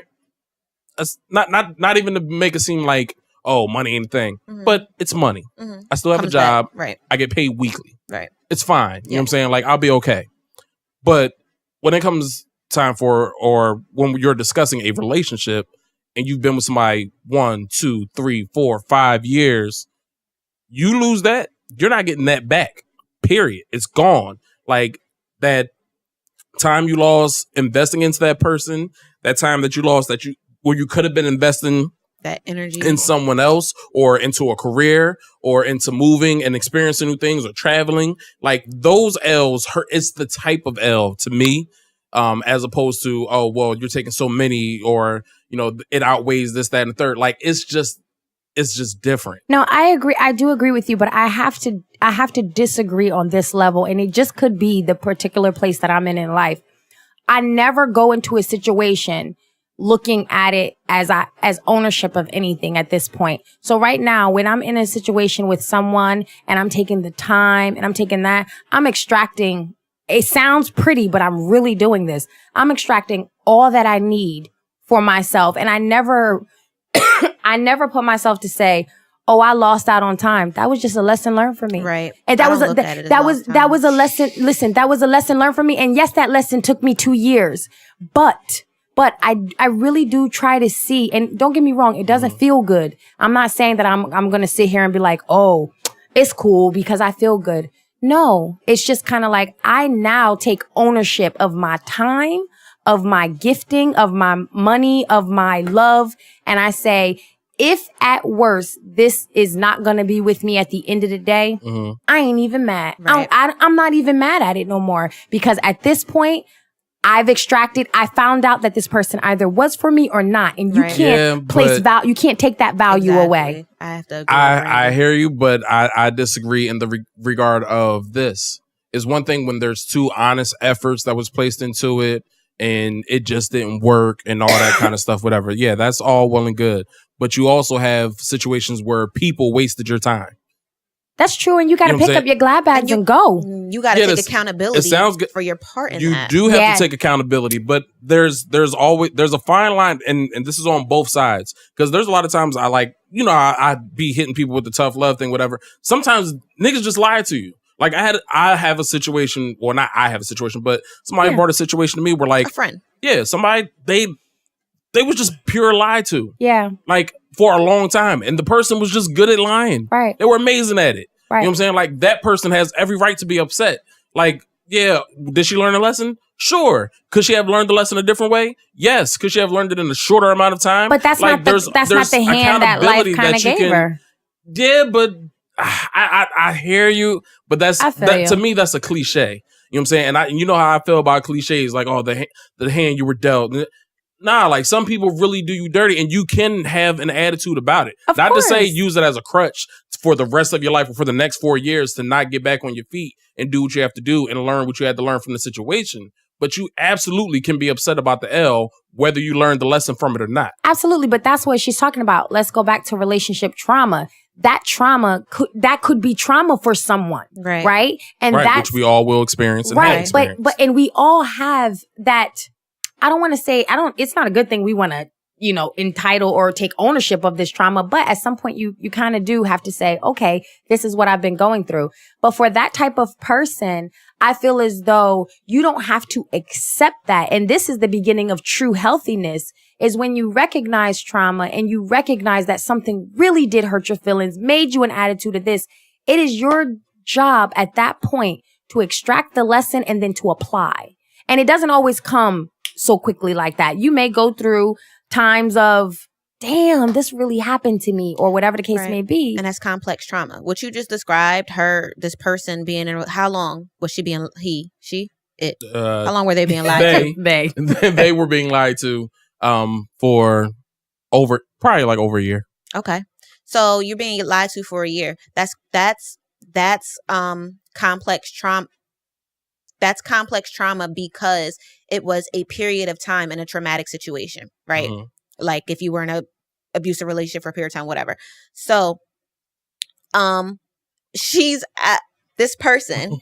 I don't know who it is, but anyway, this person's absolutely going. You should be upset. I didn't mean that you shouldn't be upset, but what I'm saying is, what you take from that, the lesson that you take from that, you have to find it, or it's bound to repeat. It's bound to repeat. I got you. Somewhere in there was a flag that was ignored. She just has to figure out what it was. Absolutely. And she's not dumb for trusting. That's it's what you're supposed to say. Now I'm playing. I'm sorry. I keep saying it's so easy. It just seems like it would be easy to go to that. It just seems like it would be dumb for us to be like, oh, well, she was stupid for trusting him, or he was stupid for. That's the easy route, you were never stupid. You did what you were supposed to do in a relationship, and somebody fucked you over. Absolutely. That's their L. Yep.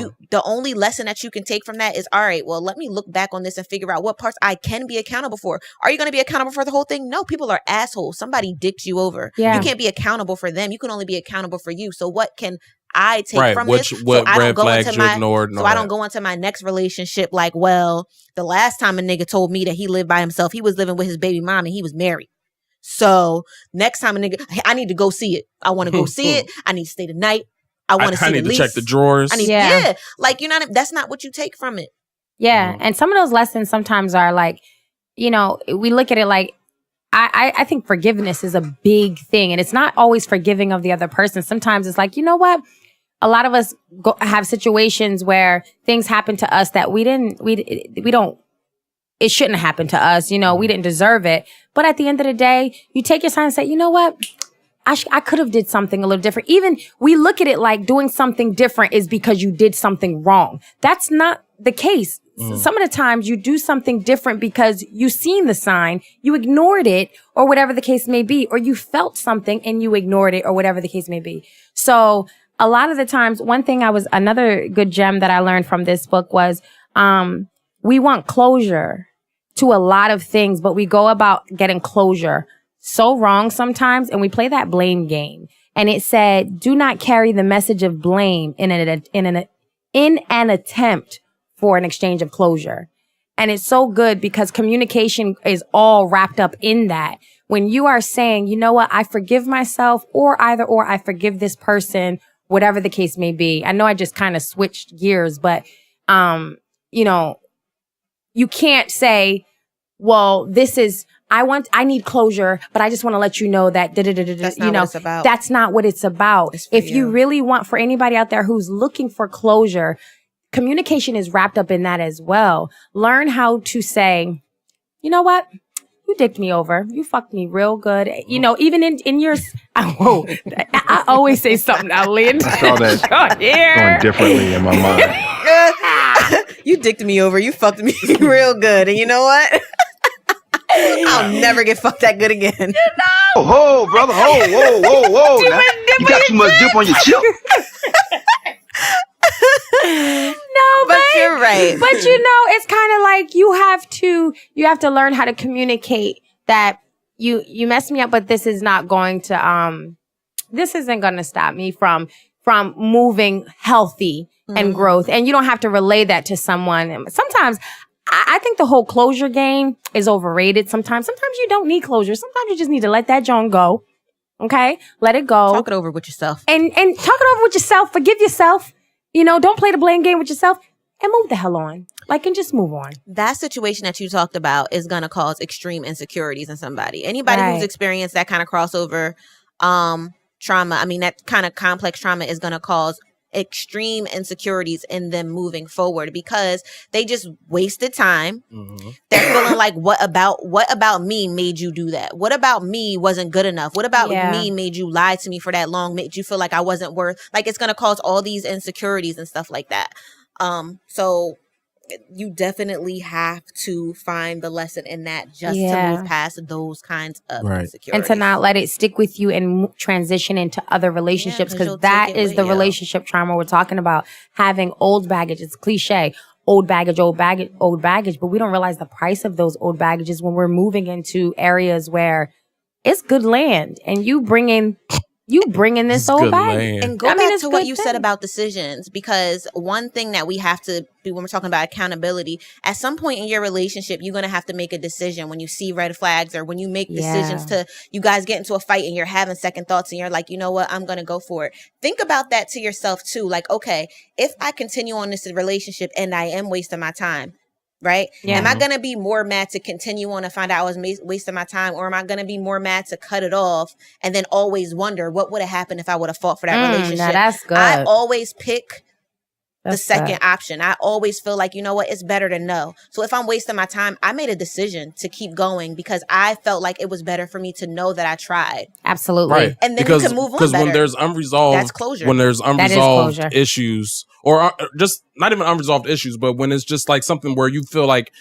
I could have did more, I could have tried harder. It eats at you forever. Exactly, because then at that point, then the closure just never comes because for one, you're probably never getting back together, and then now you have this thing in your mind where even though the other person, and I've even been through this, the other person is like, I know that you tried, you know what I'm saying? Like we could make it work, but you know deep down in yourself, I didn't try everything. Do everything I could have did. You know what I'm saying? So like, yeah, that part is where like you lose some of the ability to have that actual closure, not with the other person, because the other person can clearly have their closure and move on because of how they interpreted your actions. But you yourself internally, that's where you struggle because like you know the truth. Yeah. You know what I'm saying? Like, and you're always going to be fighting with yourself about what that actual truth is. And that comes with, like you said earlier, just like being honest with yourself, having things align. Yeah. Like if you are a type of person where it's like, yeah, I always give my all in relationships, be that. Do that. Right. Yeah. do that, because at the end of that relationship, when you know you didn't get your all, that's going to be cognitive dissonance for you. I say I'm this type of person, but in that relationship, I didn't do it. Right. And now that's just going to sit with me forever, because now I'll never know.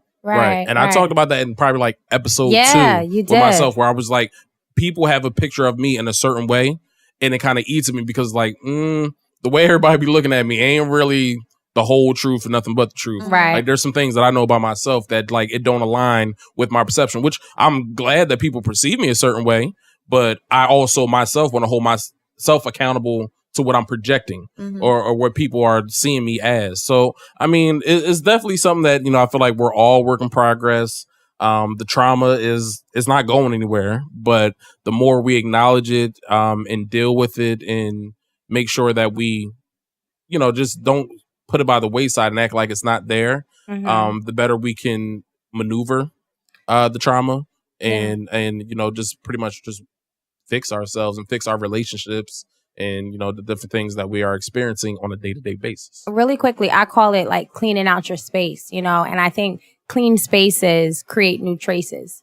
And that's just how I feel. Listen, I've been on it. Listen, I've been on it because this is what I've been internalizing. When I clean my space, and sometimes that's a physical space, that's a mental space, that's clearing out, right?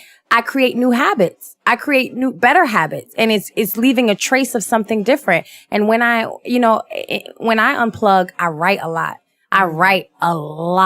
That's my outlet as well. I write, and sometimes it'd be like, whether it be songs, melodies, or whether it be actual writing of what it is, I write a whole lot. And then I never really, as a writer, you never really notice what you're writing until your pen picks up from the paper and you like, what the hell?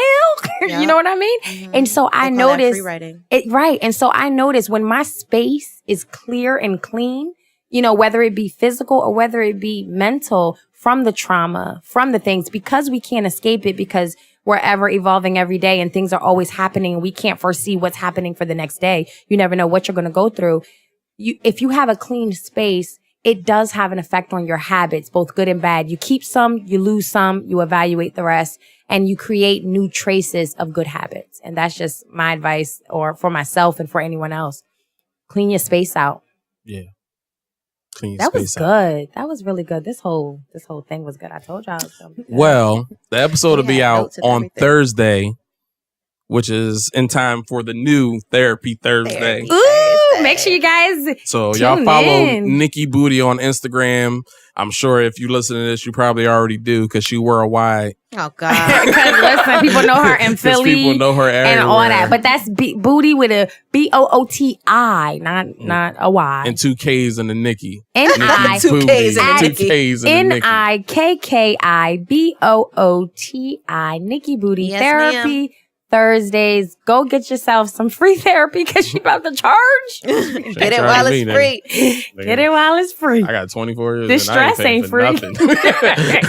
But so that was episode 24 of Complicated Simplicity. Good stuff. Glad that we are back. And hopefully we won't need no more month-long breaks to get our lives together. And if we do, it's I'm kidding. No, I don't think we do. I've missed it. Like, no. I'm like, dude. I gotta hear mommy all day. I can't even go to the daggone podcast. Right. But no, we'll holler at y'all. And we'll be back with some more exciting and informative topics. And thank you for listening. Complex simplicity. Hey, complicated. That's gonna be a tag now. That's gonna be the tag.